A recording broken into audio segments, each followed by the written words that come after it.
Próxima questão, número 106, uma questão que fala sobre células de combustível a hidrogênio.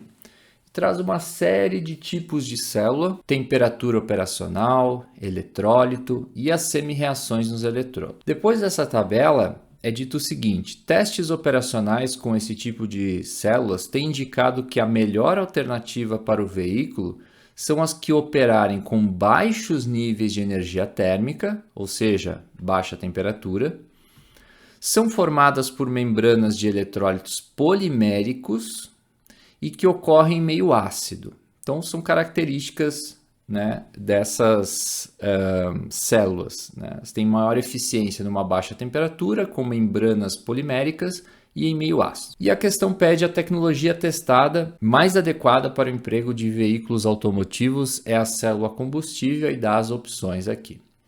Bom, para resolver essa questão, os conteúdos envolvidos é um conteúdo de eletroquímica e de funções inorgânicas, porque as células combustíveis são vistas no conteúdo de eletroquímica e tem que saber um pouquinho de substâncias ácidas, básicas e neutras. Se a gente olhar para as opções, a gente vai perceber o seguinte: se a gente precisa um meio ácido, consequentemente o hidróxido de potássio, que é uma base, não vai ser adequado.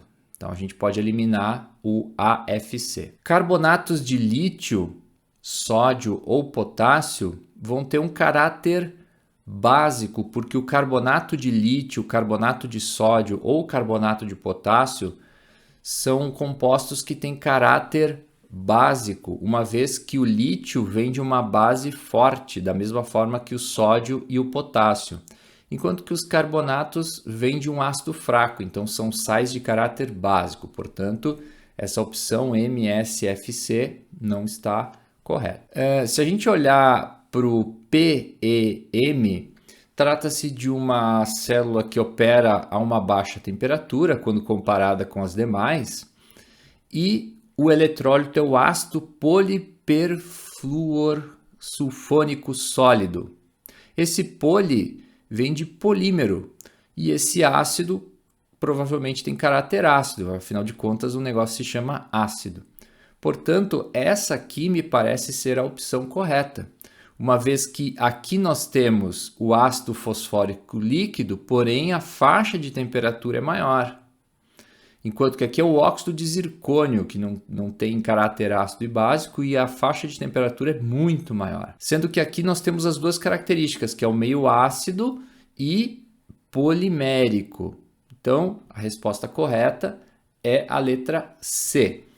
Em razão da facilidade com que a gente pode chegar à resposta, é só observar esses dois parâmetros, né? Eu classifiquei essa questão como de nível fácil, mas exige uma interpretação um pouco maior, né, de química, principalmente de funções inorgânicas, quando a gente quer descartar essa opção aqui. Mas o efeito da temperatura ele é predominante, então entre 600 e 1000 provavelmente não é essa opção. Você pode primeiro ir para o parâmetro temperatura e depois, né, pelo parâmetro do eletrólito, você facilmente acha como resposta a letra C.